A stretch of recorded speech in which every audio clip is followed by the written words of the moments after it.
Bismillahirrahmanirrahim. Assalamualaikum warahmatullahi wabarakatuh. Kembali lagi bersama kami dalam program acara Indahnya Islam. Kita masih bersama narasumber kita, Ustadz Fauzi Al-Makasyari.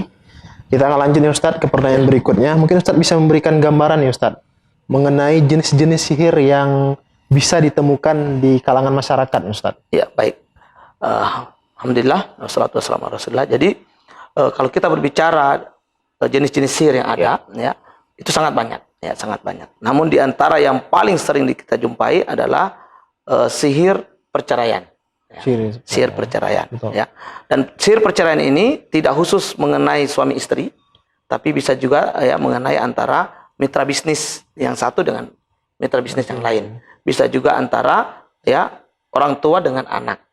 Ya. Bisa juga antara kawan dengan kawan. Nah, ini namanya sihir perceraian. Nah, itu pemisah. Ya, jadi efeknya apa? Efeknya dia akan memisahkan dua orang yang sedang menjalin hubungan ini, ya, baik hubungan pernikahan, baik hubungan bisnis, ya persahabatan, ya, ini bisa dipisah. Nah, di antara cirinya, ya, sihir ini nanti akan apa?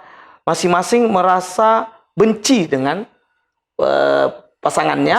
Misalnya istri benci kepada suaminya, suami merasa melihat istrinya berubah, ya, tidak menarik, rupanya jelek dan sebagainya, ya. Kemudian mitra bisnis, ya, timbul curiga, ya, kepada teman bisnisnya, ya. Jadi sudah tidak ada kepercayaan, ya. Kemudian kawan dengan kawan juga begitu, yang ada saling fitnah, saling menebar berita-berita hoax, berita-berita yang bisa memecah belah kepercayaan di antara mereka. Nah, ini di antara sihir yang banyak, dan beberapa kasus kita temukan ini, ya, selama kami ya menjadi praktisi Tibun Nabawi di Aceh ini sejak 2013 yang lalu konsen di bidang ini, ya. Sangat banyak kasus ya pada jenis sihir perceraian ini. Berapa banyak rumah tangga yang kemudian berantakan karena sihir yang jenis pertama ini, yaitu jenis sihir pemisah. Ya. Kemudian ada juga sihir namanya sihir penghalang jodoh. Nah, ini tentu ya khusus kalangan jomblo ini, ya. Jomblo dan jomblowati dimanapun Anda berada. Ini fenomena juga yang tidak sedikit. Betul. Ya. Bahwa ada sihir yang memang dia menghalangi hadirnya jodoh seseorang. Betul. Ya. Cirinya, ya, usia sudah matang, usia sudah cukup untuk nikah, ya, bahkan sudah lewat kadang-kadang dari usia normal, ya, sudah 30, 35, ya 40 bahkan, tapi dia belum mendapatkan pasangannya. Betul. Nah, bukan tidak ada yang datang, tapi ketika ada yang datang selalu saja ada saja yang tidak pas. Ya, misalnya nanti yang pihak lakinya sudah oke, tiba-tiba pihak perempuan tidak setuju. Ya, perempuannya sudah oke, pihak lakinya tidak sepakat. Nah, jadi ini terjadi saling tarik ulur, ya. Atau dua-duanya sudah sepakat, begitu menjelang hari H tiba-tiba ada kejadian, akhirnya bubar lagi. Itu berulang terus menerus, ya, bisa berulang 2, 3 atau 4 kali. Betul. Ya, dalam proses yang dilakukan, ya, proses-proses ta'aruf yang dilakukan, dan ini adalah diantara ciri bisa jadi ada sihir penghalang jodoh di sana. Nah, biasa sihir dilakukan oleh siapa? Dilakukan oleh para mantan. Ya. Jadi makanya saya pada kesempatan ini juga ingin menyampaikan kepada teman-teman, para pemuda-pemudi dimanapun Anda berada, ya, hindarilah banyak-banyak mantan. Betul. Ya, artinya apa? Hindari pacaran. Ya. Karena fakta realita di lapangan yang kami temukan, termasuk sihir perceraian tadi, itu banyak dikirim oleh siapa? Oleh mantan. Betul. Ya. Di waktu muda mereka pacaran, ya, ternyata menikah dengan yang lain, ya. Pacaran 11 tahun dengan si A, ternyata menikahnya dengan si B. Si A menjadi kecewa, gitu ya. Akhirnya tidak rela mengirim sihir. Nah, kalau dia sempat menikah, si wanita yang mantannya tadi, ya, disihir agar nanti bisa bercerai dengan suaminya. Ya. Kalau tidak, disihir supaya tidak bisa menikah dengan siapapun. Ya. Kalau untuk saya tidak, untuk yang lain pun tidak boleh. Ini diantara yang jenis kedua, ya, sihir penghalang jodoh. Kemudian ada sihir, ya, perusak bisnis. Ya, jadi dia memang dibuat khusus untuk merusak bisnis seseorang. Ya. Jadi usaha apapun yang dilakukan mesti kacau, ya, mesti tidak berjalan, ya. Termasuk beberapa kasus kami tangani di Banda Aceh ini, ada misalnya warung bakso yang tidak bisa, ya, laris, ya, tidak bisa terjual padahal tempat sangat bagus, strategis, ya, makanannya enak, tapi memang sepi sekali. Bahkan kadang-kadang sehari cuma 1-2 bungkus, ya, kadang-kadang juga bisa tidak ada sama sekali, ya, padahal rasanya enak, tempatnya bagus, ya.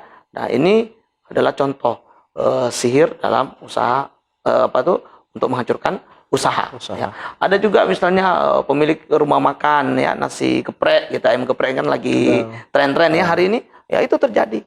Ya, ketika dia sudah berjualan laris manis, ya, tiba-tiba, ya, dia ada masalah dengan tetangganya, ya, lalu tetangganya ini kemudian ternyata menggunakan sihir untuk merusak bisnis si penjual ini, dan akhirnya dia si pemiliknya sakit, bisnisnya pun kacau.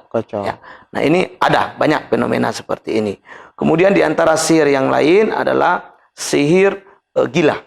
Nah, ini juga ada, ya, dan ini banyak menyerang kaum muda. Nah, ya, usia-usia 18 sampai dengan 25 atau 30 tahun ini, ya, ini sengaja dibuat untuk mereka itu tidak bisa menguasai dirinya, tidak bisa fokus, ya, mudah minder, ya, suka mengurung diri, ya, tidak mau bergaul. Ini banyak kita temukan juga, ya, kasus-kasus seperti ini, ya, yang mana ini adalah di antara perbuatan yang dilakukan oleh dukun-dukun, dan ini menjadi tanda kutip, ya, proyek para dukun nih.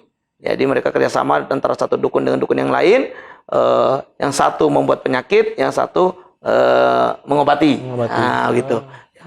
Jadi ini sungguh adalah tindakan yang sangat tidak terpuji dan sangat merugikan. Ya. Nah, makanya ini perlu diwaspadai model-model seperti ini, khususnya para pemuda yang memang pemuda ini jiwanya masih sangat-sangat bersemangat untuk hal-hal yang bersifat duniawi.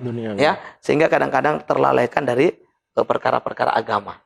Nah, dan ini memudahkan seton, ya, bekerjasama dengan dukun untuk mengirim sihir kepadanya. Ya. Jadi mudah-mudahan, ya, kita bisa menghindari di antara jenis-jenis sihir ini. Dan ini yang banyak. Yang lain ada beberapa lagi, tapi yang saya anggap yang paling banyak terjadi adalah jenis-jenis sihir yang saya sebutkan ini. Masya Allah. Alhamdulillah.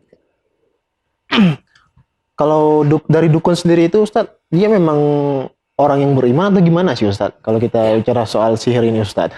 Karena kan ini bisa merusak pribadi seseorang ketika dia kena sihir dalam jangka waktu mungkin yang panjang, Ustadz, ya? Betul. Ya. Jadi kalau kita bilang bagaimana status dukun, gitu, ya. Para ulama sudah membahas. Ya. Dan dukun ini menurut jumhur, ya, selain dari Imam Asy-Syafi'i rahimahullah, Imam Syafi'i berpendapat sedikit berbeda, yaitu bahwa dukun itu tidak dibunuh, kecuali kalau dengan sihirnya dia menyebabkan kematian bagi orang lain, maka dia dibunuh sebagai kisos dari perbuatannya, karena telah membuat orang lain terbunuh. Namun jumhur ulama, ya, itu berpendapat dukun ini hukumannya adalah dibunuh. Ya. Kalau ketahuan, Ustaz? Kalau ketahuan dan terbukti bahwa dia melakukan perbuatan sihir tadi, menyihir tadi, ya. Nah, ini dibunuh, ya. Karena ini apa? Ini merusak. Ini merusak sekali, ya. Dan dukun ini kadang-kadang tampilannya juga bisa menipu. Menipu masyarakat, ya. Kalau kita ini sering mengatakan ada namanya uskun.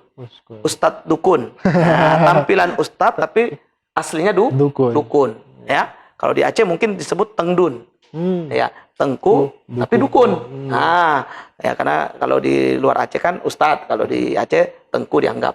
Karena ini kan sebuah penamaan, ya, untuk gelar-gelar kealiman seseorang. Ada ustadz, ada tengku, ada abu, ada kiai, gitu, ya. Nah, jadi kami sering menemukan itu, ya.